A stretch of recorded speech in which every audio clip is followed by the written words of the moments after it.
হজের ভিসায় বিধিনিষেধ জারি করল সৌদি আরব।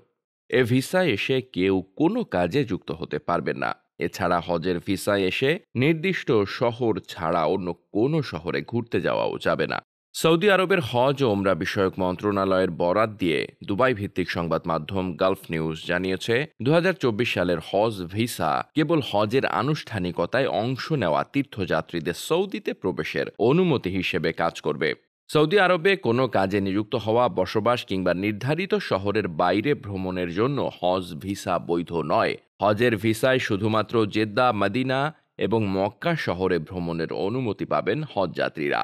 নতুন বিধিনিষেধ লঙ্ঘনকারীরা ভবিষ্যতে হজে অংশগ্রহণের অনুমতি পাবেন না বলেও সতর্ক করেছে সৌদি আরব। এমনকি হজ ভিসার শর্ত অমান্যকারীদের সৌদি থেকে প্রত্যাবাসনও করা হতে পারে।